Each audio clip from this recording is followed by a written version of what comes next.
வணக்கம். மதிமுகம் செய்திகள். இன்றைய முக்கிய நிகழ்வுகளை பார்ப்பதற்கு முன்னதாக தலைப்புச் செய்திகளை பார்க்கலாம். திமுக கூட்டணியில் முதல் முறையாக இணைந்தது தேமுதிக. தொண்டர்கள் விருப்பப்படி திமுக கூட்டணியில் இணைந்துள்ளதாக பிரேமலதா விஜயகாந்த் பேட்டி. பாஜகவுக்கு ஒரு நாளும் வளர்ச்சி அரசியல் தெரியாது. ஜனநாயக போரில் தமிழ்நாடை வெல்லும் என முதலமைச்சர் மு.க.ஸ்டாலின் அதிரடி. திமுக கூட்டணி தனி பெரும்பான்மையுடன் ஆட்சி அமைக்கும். மதிமுக தனி சின்னத்தில் போட்டியிடப் போவதாக வைகோ பேட்டி. எல்லை தாண்டி மீன்பிடித்ததாக 22 மீனவர்கள் கைது. மீனவர்களை விடுவிக்க வெளியுறவுத்துறை அமைச்சர் ஜெய்சங்கருக்கு முதலமைச்சர் மு.க.ஸ்டாலின் கடிதம். தேமுதிக பொதுச் செயலாளர் பிரேமலதா விஜயகாந்த் முதலமைச்சரும் திமுக தலைவருமான மு.க.ஸ்டாலினை நேரில் சந்தித்து கூட்டணியை உறுதி செய்தார். சட்டமன்ற தேர்தல் நெருங்கி வரும் நிலையில் தமிழக அரசியலில் முக்கிய திருப்பமாக திமுக கூட்டணியில் தேமுதிக இணைந்துள்ளது. தேமுதிக பொதுச் செயலாளர் பிரேமலதா விஜயகாந்த் முதலமைச்சர் மு.க.ஸ்டாலினை அண்ணா அறிவாலயத்தில் நேரில் சந்தித்து தனது கூட்டணியை உறுதி செய்தார். கடந்த 4 தேர்தல்களில் தேமுதிகவின் தொடர் தோல்விக்கு தவறான கூட்டணி முடிவே காரணம் என விமர்சனம் எழுந்தது. 4 தேர்தல்களில் தேமுதிகவினர் ஒருவர் கூட வெற்றி பெறாத நிலையில் வரும் தேர்தலில் சரியான கூட்டணி முடிவு எடுக்க கட்சியினர் வலியுறுத்தினர். திமுக கூட்டணியில் இணைய 50க்கும் மேற்பட்ட தேமுதிக மாவட்ட செயலாளர்கள் விருப்பம் தெரிவித்தனர். வெற்றி வாய்ப்பு உள்ள கூட்டணி என்பதால் திமுக கூட்டணியில் இணைந்துள்ளதாக தேமுதிக நிர்வாகிகள் தெரிவித்துள்ளனர். இந்நிலையில் சென்னை அண்ணா அறிவாலயத்தில் முதலமைச்சர் மு.க.ஸ்டாலினுடன் பிரேமலதா சந்தித்து பேசினார். சந்திப்பிற்கு பிறகு செய்தியாளர்களிடம் பேசிய பிரேமலதா விஜயகாந்த் தேமுதிக தொண்டர்கள் மற்றும் நிர்வாகிகளின் விருப்பப்படி திமுக கூட்டணியில் இணைந்துள்ளதாக தெரிவித்தார். தொகுதி பங்கீடு குறித்த அதிகாரப்பூர்வ அறிவிப்பு விரைவில் வெளியாகும் எனவும் தெரிவித்தார். தேசிய முற்போக்கு திராவிட கழகமும் திராவிட முன்னேற்ற கழகமும் இன்றிலிருந்து நம்ம கூட்டணியை உறுதி செய்திருக்கிறோம். இந்த கூட்டணி நான் எப்பவும் சொல்றது போல எங்க கழக மாவட்ட செயலாளர்கள், நிர்வாகிகள், தொண்டர்கள் விருப்பம் இந்த முறை திமுகவுடன் கூட்டணி வைக்க வேண்டும் என்பதுதான். அந்த வகையில் எங்கள் கழகத்தை சேர்ந்தவர்கள் விரும்பிய இந்த கூட்டணியை கேப்டன் இல்லாத இந்த நேரத்தில் அமைஞ்சிருக்கிறது. கேப்டன் 2016 இந்த கூட்டணி அமைய வேண்டியது. கலைஞரையா பழம் நழுவி பாலில் விழுப்போகுதுன்னு சொன்னார். ஆனால் 10 வருஷம் கழிஞ்சு தாமதமாக இன்றைக்கு இந்த கூட்டணி உறுதியாகி இருக்கிறது என்பதை இந்த நேரத்தில் நான் மகிழ்ச்சியோடு தெரிவித்துக் கொள்கிறேன். நான் சொல்கிறேன்னா இன்னைக்கு திமுகவுடன் தேமுதிக முதல் முறையாக நாங்கள் கூட்டணி அமைத்திருக்கிறோம். இது ஒட்டுமொத்த தமிழக மக்களும் சரி, 2 கழகத்தை சேர்ந்தவர்களும் கூட்டணி கட்சியை சேர்ந்த அனைவரும் மிக சந்தோஷத்தோடு இந்த கூட்டணியை வரவேற்றிருக்காங்க. அதனால் இந்த கூட்டணி 200+ பெற்று வெற்றி பெற்று அமோக வெற்றி பெறும் என்பதை இந்த நேரத்தில் நான் உறுதியாக சொல்கிறேன். பாஜகவுக்கு ஒரு நாளும் வளர்ச்சி அரசியல் தெரியாது என்று முதலமைச்சர் மு.க.ஸ்டாலின் தெரிவித்துள்ளார். முதலமைச்சர் மு.க.ஸ்டாலின் வெளியிட்டுள்ள பதிவில், மராட்டியத்தில் பிற்படுத்தப்பட்ட முஸ்லிம்களுக்கான இடஒதுக்கீட்டை பாஜக நீக்கியுள்ளதாக குறிப்பிட்டுள்ளார். இந்தியா முழுவதும் முஸ்லிம்களுக்கான இடஒதுக்கீட்டை நீக்கவே பாஜக துடிப்பதாகவும், இத்தகைய வெறுப்பு என்ஜின்கள் தமிழ்நாட்டில் ஓட அனுமதிக்க கூடாது எனவும் முதலமைச்சர் மு.க.ஸ்டாலின் தெரிவித்துள்ளார். தமிழ்நாடா என்டிஏவா எனும் 2026 ஜனநாயக போரில் தமிழ்நாடை வெல்லும் என்றும் அவர் தெரிவித்துள்ளார். தேமுதிக இணைந்திருப்பது திமுக கூட்டணியை பலப்படுத்தியுள்ளதாக வைகோ தெரிவித்துள்ளார். சட்டப்பேரவை தேர்தலில் திடீர் திருப்பமாக திமுக கூட்டணியில் தேமுதிக இணைந்திருக்கும் நிலையில் மதுரையில் இன்று செய்தியாளர்களை சந்தித்த மதிமுக பொதுச் செயலாளர் வைகோ, வரும் சட்டமன்ற தேர்தலில் திமுக கூட்டணியில் தேமுதிக இணைந்திருப்பது இனிப்பான செய்தி என கூறினார். மேலும் வரும் தேர்தலில் திமுக கூட்டணி தனி பெரும்பான்மையுடன் ஆட்சி அமைக்கும் எனவும், மதிமுக இந்த முறை தனி சின்னத்தில்தான் போட்டியிடும் எனவும் உறுதிப்படுத்தினார். தேமுதிக இணைந்திருப்பது திமுக கூட்டணியை பலப்படுத்தியுள்ளதாகவும் தெரிவித்தார். எல்லை தாண்டி மீன்பிடித்ததாக தமிழக மீனவர்கள் 22 பேரை இலங்கை கடற்படையினர் கைது செய்துள்ளனர். ராமநாதபுரம் மாவட்டம் ராமேஸ்வரம் மற்றும் மண்டபம் பகுதியைச் சேர்ந்த 22 மீனவர்கள் 4 படகுகளில் நேற்று மீன்பிடிக்க கடலுக்குள் சென்றனர். இவர்கள் 22 பேரும் கச்சத்தீவு அருகே மீன்பிடித்துக் கொண்டிருந்த போது அங்கு வந்த இலங்கை கடற்படையினர் அவர்களை எல்லை தாண்டி மீன்பிடித்ததாக கூறி இன்று அதிகாலையில் கைது செய்துள்ளனர். மேலும் அவர்களது விசை படகுகளையும் பறிமுதல் செய்துள்ளனர். கைதான மீனவர்கள் 22 பேரையும் மன்னார் கடற்படை முகாமில் வைத்து இலங்கை படையினர் விசாரணை நடத்தி வருவதாக தகவல்கள் வெளியாகியுள்ளன. தமிழக மீனவர்கள் தொடர்ந்து இலங்கை கடற்படையினரால் கைது செய்யப்பட்டு வருவது மீனவர்களிடையே பெரும் அச்சத்தை ஏற்படுத்தியுள்ளது. இந்நிலையில் இலங்கை கடற்படையால் கைது செய்யப்பட்ட மீனவர்களை மீட்குமாறு அவர்களின் குடும்பத்தினரும் மீனவ அமைப்புகளும் அரசிடம் கோரிக்கை விடுத்துள்ளனர். வேலூரில் வரும் 23ஆம் தேதி நடைபெறும் விஜய் மக்கள் சந்திப்பு கூட்டம் நடக்கும் இடத்தில் பந்தல் அமைக்க திட்டமிடப்பட்டுள்ளது. வேலூரில் வரும் 23ஆம் தேதி தமிழக வெற்றிக் கழக தலைவர் நடிகர் விஜய் பங்கேற்கும் மக்கள் சந்திப்பு கூட்டத்திற்கு ஏற்பாடுகள் தீவிரமாக நடைபெற்று வருகின்றன. அகரம்சேரி பகுதியில் நடைபெறவுள்ள இந்த நிகழ்ச்சியில் முதன்முறையாக பெரிய அளவில் பந்தல் அமைக்கப்பட உள்ளது. 5000 நாற்காலிகள் போடப்பட்டு தண்ணீர் பாட்டில்கள் வைக்கப்பட உள்ளதாக தமிழக வெற்றிக் கழக நிர்வாகிகள் தெரிவித்துள்ளனர். சேலத்தில் நடைபெற்ற விஜய் மக்கள் சந்திப்பு கூட்டத்தில் வெயிலின் தாக்கத்தால் ஒருவர் உயிரிழந்தார். அந்த சம்பவத்தின் பின்னணியில் வேலூர் கூட்டத்திற்கு வெயிலின் தாக்கத்தை கட்டுப்படுத்தும் வகையில் பந்தல் அமைக்கப்படுவது முக்கியமான நடவடிக்கையாக பார்க்கப்படுகிறது. செய்யறிவு எனப்படும் ஏஐ தாக்கம் தொடர்பான உச்சி மாநாட்டின் நிகழ்வுகளை டெல்லியில் பிரதமர் மோடி தொடங்கி வைத்தார். டெல்லி பாரத மண்டபத்தில் செய்யறிவு எனப்படும் ஏஐ தாக்கம் தொடர்பான உச்சி மாநாட்டை பிரதமர் மோடி இன்று காலை தொடங்கி வைத்தார். தொடக்க நிகழ்ச்சியில் ஐநா பொதுச் செயலர் அண்டோனியா, பிரான்ஸ் அதிபர் இமானுவல் மேக்ரான், பிரான்சின் அதிபர் லூயிஸ் உள்ளிட்டோர் கலந்து கொண்டனர். மாநாட்டில் பங்கேற்கும் பல்வேறு நாட்டு தலைவர்களுடன் பிரதமர் மோடி இருதரப்பு பேச்சுவார்த்தை நடத்தி வருகிறார். மேலும் நிர்வாகம், உட்கட்டமைப்பு, சர்வதேச ஒத்துழைப்பு என ஏஐ தொழில்நுட்பத்தின் தேசிய மற்றும் உலகளாவிய தேவைகள் குறித்த விவாதம் நடைபெற்று வருகிறது. தொடர்ந்து இன்று மாலை உலகின் முன்னணி தொழில்நுட்ப நிறுவனங்களின் தலைமை செயல் அதிகாரிகளுடன் பிரதமர் மோடி கலந்துரையாட உள்ளார். மக்கள், பூமி மற்றும் முன்னேற்றம் ஆகிய 3 கொள்கைகளை அடிப்படையாக கொண்டு நடைபெறும் இந்த மாநாட்டில் 20 நாடுகளின் தலைவர்கள், 60 அமைச்சர்கள் உட்பட பல்வேறு நாடுகளைச் சேர்ந்த 100க்கும் மேற்பட்ட அரசு பிரதிநிதிகள் பங்கேற்றுள்ளனர். கூகுள், ஓபன் ஏஐ, மைக்ரோசாப்ட் என பல்வேறு தொழில்நுட்ப நிறுவனங்களின் தலைமை செயல் அதிகாரிகள் உட்பட 500க்கும் மேற்பட்டோர் பங்கேற்றுள்ளனர். துரோகிகளையும் எதிரிகளையும் வேறறுக்க ஒன்றுபடுவோம் என சசிகலா பரபரப்பு அறிக்கை வெளியிட்டுள்ளார். சட்டப்பேரவை தேர்தலை முன்னிட்டு டிடிவி தினகரன் தேசிய ஜனநாயக கூட்டணியில் இணைந்துள்ளார். அதே நேரம் சசிகலா, ஓபிஎஸ் இருவரும் அதிமுகவில் இணைக்கப்படவில்லை. இந்நிலையில் ஜெயலலிதாவின் பிறந்த நாளை முன்னிட்டு வரும் 24ஆம் தேதி சசிகலா பொதுக்கூட்டம் ஒன்றை நடத்தவுள்ளார். இது தொடர்பாக தனது ஆதரவாளர்களுக்கு அழைப்பு விடுத்துள்ளார். அதில் ராமநாதபுரம் மாவட்டம் பசும்பொன்னில் வரும் 24ஆம் தேதி ஜெயலலிதா பிறந்த நாளில் சசிகலா சார்பில் பொதுக்கூட்டம் நடத்தப்பட உள்ளதாக தெரிவித்துள்ளார். அதில் துரோகிகளையும் எதிரிகளையும் வேறறுக்க ஒன்றுபடுவோம் எனவும் அதிமுகவில் இருந்து பிரிந்து வந்த அனைவரையும் ஒன்றிணைத்து ஜெயலலிதாவின் ஆட்சியை கொண்டு வருவதாக குறிப்பிட்டுள்ளார். சட்டமன்ற தேர்தல் அறிவிப்பு வெளியானாலும் பொதுத் தேர்வு தேதிகள் மாற்றப்படாது என அமைச்சர் அன்பில் மகேஷ் பொய்யாமொழி தெரிவித்துள்ளார்.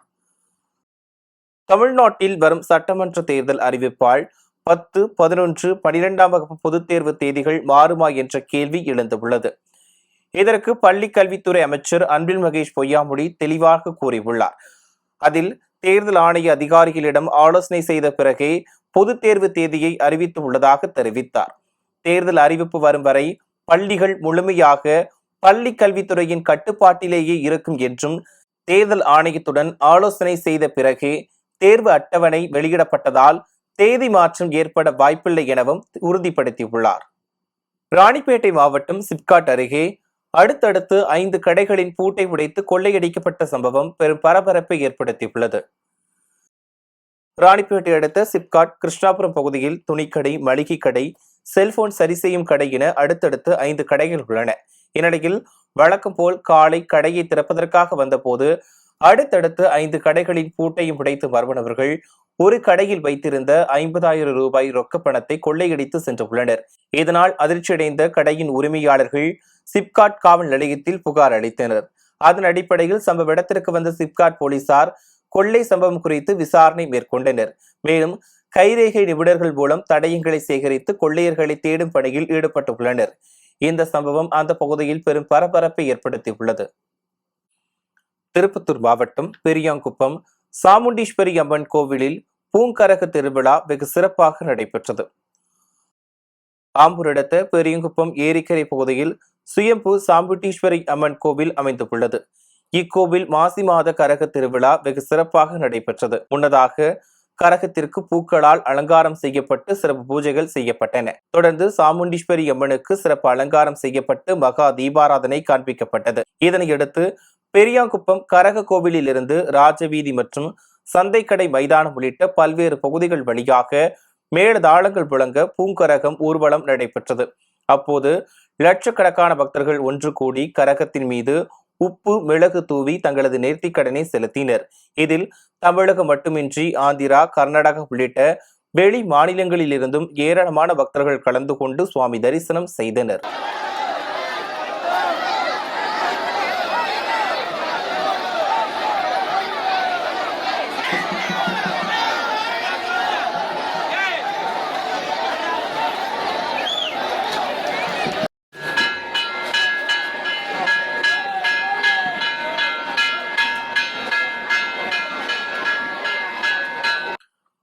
ராணிப்பேட்டை மாவட்டம் களவை அருகே எருதுகாட்டு திருவிழா வெகு விமர்சையாக நடைபெற்றது.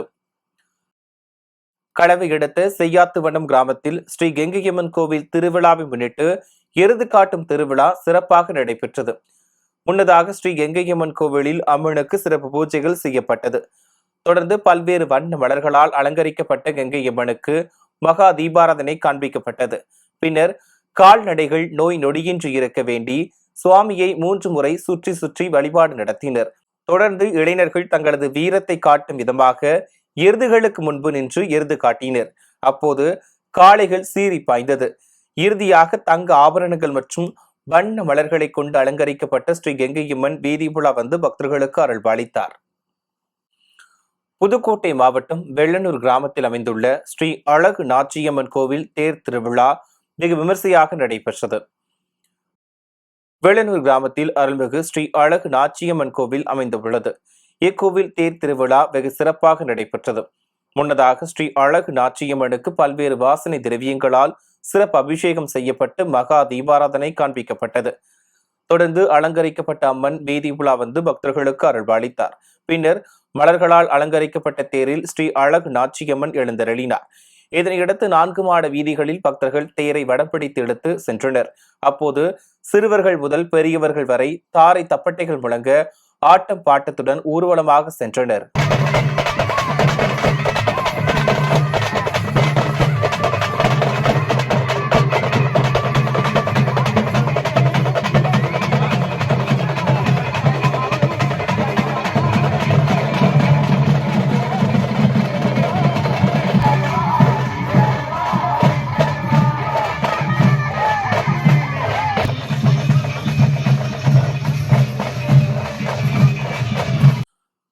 மயிலாடுதுறை மாவட்டம் மகாதானபுரம் கிராம மக்களுக்கு குடிமனை பட்டா வழங்காததை கண்டித்து சட்டப்பேரவை தேர்தலை புறக்கணிக்கப் போவதாக அறிவித்துள்ளனர். மகாதானபுரம் கிராமத்தில் உள்ள பள்ளிக்கூட தெருவில் 85 குடும்பத்தினர் வசிக்கும் நிலையில் 1990ஆம் ஆண்டு 50 குடும்பத்தினருக்கு மட்டுமே மனைப்பட்டா வழங்கப்பட்டுள்ளது. மீதமுள்ள 35 குடும்பத்தினர் பட்டா வழங்க தொடர்ந்து கோரிக்கை விடுத்தும் இதுவரை வழங்கப்படவில்லை என தெரிகிறது. இதனால் அரசு வீடு, மானியம் உள்ளிட்ட எந்த நலத்திட்ட உதவிகளையும் பெற முடியவில்லை என பொதுமக்கள் வேதனை தெரிவித்துள்ளனர். இது தொடர்பாக மகளிர் சுய உதவிக்குழு மூலம் கடந்த 3 ஆண்டுகளில் மட்டும் தலைமை செயலகத்திற்கு 13 முறையும், மாவட்ட ஆட்சியரின் குறைதீர் கூட்டத்தில் 12 முறையும் மனு அளித்துள்ளனர். இருப்பினும் பட்டா வழங்குவதற்கான எந்த நடவடிக்கையும் எடுக்காததால் ஆத்திரமடைந்த பொதுமக்கள் விசிக மண்டல செயலாளர் வேலு குபேந்திரன் தலைமையில் மாவட்ட ஆட்சியர் ஸ்ரீகாந்திடம் மனு அளித்தனர். அப்போது இனியும் நடவடிக்கை எடுக்கவில்லை என்றால் வரும் சட்டமன்ற தேர்தலை புறக்கணிக்கப் போவதாக தெரிவித்துள்ளனர். இதுவரை 12 முறை தலைமைச் செயலகத்திற்கும் 13 முறை மாவட்ட ஆட்சியர் அவர்களுக்கும் தொடர்ச்சியாக இவர்கள் மனு செய்து கொண்டே இருக்கிறார்கள். தொடர்ச்சியாக மனு செய்து அவர்கள் தங்களுடைய பொறுமையை இழந்து இறுதியாக போராட்டம் நடத்த வேண்டும் என்று சொன்னவர்களை மீண்டும் ஒரு முறை மாவட்ட ஆட்சியரை சந்தித்து இறுதியாக தீர்வு கேட்போம் என்றதன் அடிப்படையிலே இன்றைக்கு வந்திருக்கிறோம். இன்றைக்கு மாண்புமிகு மாவட்ட ஆட்சித்தலைவர் அவர்கள் பட்டா வழங்குவார்கள் என்று நாங்கள் எதிர்பார்க்கிறோம். அப்படி பட்டா வழங்கவில்லை என்று சொன்னால் இந்த மக்களுடைய விருப்பம் என்னவாக இருக்கிறது என்று சொன்னால், பட்டாவையே கொடுக்காத இந்த அரசுக்கு நாங்கள் வாக்களிக்க வேண்டுமா, நாங்கள் இந்த தேர்தலை புறக்கணிக்க தயாராக இருக்கிறோம் என்று அவர்களுடைய விருப்பத்தை சொல்லியிருக்கிறார்கள். எனவே தமிழக அரசு உடனடியாக தமிழக அரசும் மயிலாடுதுறை மாவட்ட ஆட்சியர் அவர்களும் விரைந்து செயல்பட்டு இந்த 30 குடும்பங்களுக்கும் பட்டாவினை வழங்க வேண்டும் என்று கேட்டுக்கொள்கிறோம். இடைக்கால பட்ஜெட்டில் புதிய திட்டங்கள் இல்லை என எதிர்க்கட்சியினர் அரசியலுக்காக பேசுகிறார்கள் என்று விசிக தலைவர் திருமாவளவன் குற்றம் சாட்டியுள்ளார். அரியலூர் மாவட்ட ஆட்சியர் அலுவலகத்தில் மாவட்ட வளர்ச்சி ஒருங்கிணைப்பு மற்றும் கண்காணிப்பு குழு கூட்டம் நடைபெற்றது. அக்குழுவின் தலைவரும் விசிக தலைவருமான திருமாவளவன் தலைமையில் நடைபெற்ற இந்த கூட்டத்தில் மாவட்ட ஆட்சியர் ரத்தினசாமி, காவல் கண்காணிப்பாளர் டிஸ்பேஸ் சாஸ்திரி உள்ளிட்ட பல்வேறு அரசு அலுவலர்கள் கலந்து கொண்டனர். இதனையடுத்து செய்தியாளர்களை சந்தித்த திருமாவளவன், வலதுசாரிகளை எதிர்த்து நாட்டையும் மக்களையும் காப்பாற்ற இந்தியா கூட்டணி மிக மிக தேவையான ஒன்று என கூறினார். ஆட்சியில் பங்கு என்பது குறித்த கேள்விக்கு பதிலளித்த அவர், 100 முறை பதில் சொல்லிவிட்டேன், இன்னும் எத்தனை முறைதான் அதில் விளக்கம் சொல்ல வேண்டும் என கேள்வி எழுப்பினார். மேலும் இடைக்கால பட்ஜெட்டில் புதிய திட்டங்கள் இல்லை என்று எதிர்க்கட்சியினர் அரசியலுக்காக பேசுகிறார்கள் என்று குற்றம் சாட்டினார். அதுல இந்தியா கூட்டணியில் உள்ள முன்னணி தலைவர்கள், தேசிய அளவிலான தலைவர்கள் கூடி முடிவு செய்வார்கள். அதிலே கருத்து சொல்வதற்கு எதுவும் இல்லை. இந்தியா கூட்டணி காலத்தின் தேவையாக உள்ளது. அது கட்டுக்கோப்பாக இருக்க வேண்டும். வலதுசாரிகளை எதிர்த்து நாட்டையும் மக்களையும் காப்பாற்றுவதற்கு இந்தியா கூட்டணி மிக மிக இன்றியமையாத தேவையாக உள்ளது. எனவே அதில் யார் தலைமை தாங்குவது அல்லது ஒருங்கிணைப்பது, அதை முன்னின்று வழிநடத்துவது என்பது குறித்து மூத்த தலைவர்கள் முடிவு செய்வார்கள். இது பலமுறை சொல்லிட்டேன், 100 முறை சொல்லிட்டேன், இன்னும் எத்தனை முறை சொல்லணும்னு சொல்லுங்க. இது இடைக்கால பட்ஜெட்ல எந்த திட்டத்தையும் அறிவிக்க மாட்டாங்க. புதுசாக இந்த திட்டத்தை அறிவிக்கிறது கிடையாது, அது வழக்கமும் இல்லை. 20 வருஷம் நடத்தின நடைமுறைப்படுத்திய திட்டங்கள் குறித்தும் சாதித்த சாதனைகள் குறித்தும் வழக்கமாக அவையில் வாசிப்பது உண்டு. அந்த அடிப்படையில் தான் இந்த இடைக்கால பட்ஜெட்டிலும் சொல்லப்பட்டிருக்கிறது. அரசியலுக்காக அவர்கள் அப்படி பேசுகிறார்கள். எப்படியாவது திமுக அரசு மீது மக்களுக்கு ஒரு வெறுப்பு உருவாக வேண்டும் என்பது அவர்களின் ஏக்கமாக இருக்கிறது. ஆனால் அது இங்கு சாத்தியமாகாது என்பது அவர்களுக்கு தெரியாது. சென்னை செம்மஞ்சேரியில் 400வது மாபெரும் தமிழ் கனவு நிகழ்ச்சியை அமைச்சர் கோவி செழியன் துவக்கி வைத்தார். தமிழக அரசால் நடத்தப்படும் மாபெரும் தமிழ் கனவு திட்டத்தின் 400வது சிறப்பு நிகழ்ச்சி சென்னை செம்மஞ்சேரியில் உள்ள ஜெயின் ஜோசப் பொறியியல் கல்லூரியில் நடைபெற்றது. இந்நிகழ்ச்சியில் தமிழக உயர்கல்வித்துறை அமைச்சர் கோவி செழியன் கலந்து கொண்டு துவக்கி வைத்தார். நிகழ்ச்சியில் பேசிய அவர், மாணவர்கள் தங்களின் கல்வி திறனை வளர்த்துக் கொள்வதோடு சமூக நீதியையும் உள்வாங்கி செயல்பட வேண்டும் என கேட்டுக்கொண்டார். சென்னையில் ஆபரண தங்கத்தின் விலை கிராமிற்கு 270 ரூபாய் உயர்ந்து 1,16,000 விற்பனை செய்யப்படுகிறது. கடந்த 3 நாட்களாக குறைந்து வந்த தங்கம் விலை இன்று அதிரடியாக உயர்ந்துள்ளது. அதன்படி சென்னையில் ஆபரண தங்கத்தின் விலை கிராமிற்கு 270 ரூபாய் உயர்ந்து 14,500 ரூபாய்க்கு விற்பனையாகிறது. மேலும் சவரனுக்கு 2,160 ரூபாய் உயர்ந்து 1,16,000 ரூபாய்க்கு விற்பனை செய்யப்படுகிறது. தங்கத்தை போல் வெள்ளியின் விலையும் இன்று அதிரடியாக உயர்ந்துள்ளது. அதன்படி வெள்ளியின் விலை கிராமிற்கு 10 ரூபாய் உயர்ந்து 1 கிராம் வெள்ளி 270 ரூபாய்க்கும் 1 கிலோ வெள்ளி 2,70,000 ரூபாய்க்கும் விற்பனை செய்யப்படுகிறது. ஈரான் மீது தாக்குதல் நடத்துவது குறித்து அமெரிக்க அதிபர் ட்ரம்ப் ஆலோசனை நடத்தி வருவதாக தகவல் வெளியாகியுள்ளது. ஈரான் தனது அணுசக்தி மற்றும் கண்டம் விட்டு கண்டம் பாயும் ஏவுகணை திட்டங்களை கைவிடக் கோரி வாஷிங்டன், தெஹ்ரான் இடையேயான பேச்சுவார்த்தை ஜெனீவாவில் நடைபெற்று வருகிறது.